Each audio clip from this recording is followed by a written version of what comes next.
Okay, I guess this is happening. I'm making another video, and this one is about tips from working from home.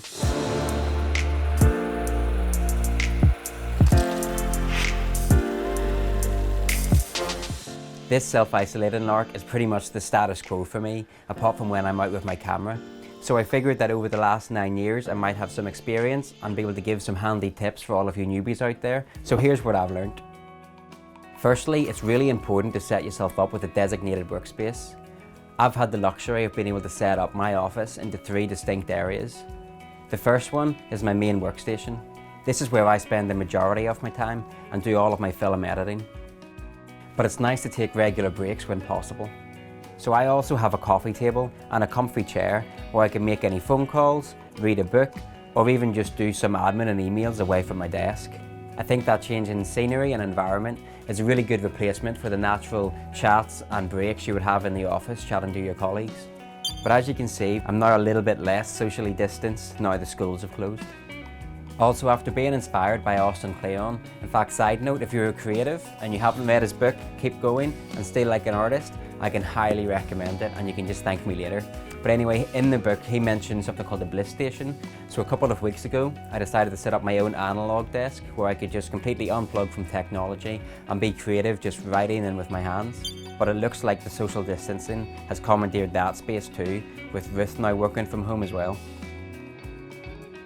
Thankfully, I still have my normal desk to work from and a pair of headphones to block out the world, and Ruth's incredibly loud keyboard bashing and constant conference calls. Apparently that's what you do when you have a real job. But the other really handy feature of my office space is it comes fully equipped with sliding doors. Okay, quick tip, use a comfy chair. It'll make a really big difference when you're working for long periods and will prevent you from retreating back to the bed. Now this really is bearing all, but speaking from experience.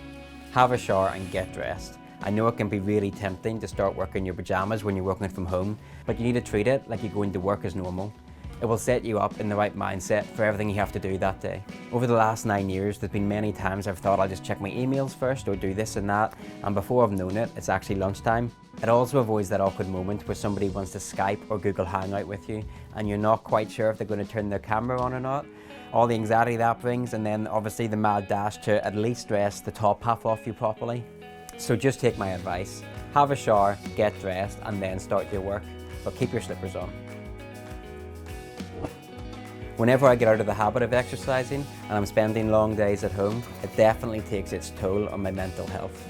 But when I actually routinely take a lunch break and go for a run or a cycle, my productivity and energy levels definitely go up, as well as my general mood. So I advise that you definitely exercise and make really good use of the one outside activity a day that we're currently limited to. You know, you're gonna have to do this on your own one day. Make lists. Maybe that one's just a good tip for working in general, but I have a notebook that I use to scribble anything work related into. Maybe it's notes from phone calls that I've been having, general to-do lists, or what I want to achieve that day. The other thing I really love having is a blackboard with my projects, deadlines, the odd motivational quote, and because I like that guy Jesus, I even scribble some stuff from his book up there to keep me centered, at peace, or inspired whenever I need it. So there you go, 5 simple tips that I think will make your foray into working from home more manageable and enjoyable. Welcome to my world, and I think I got to get more accustomed to yours too. Any tips for me?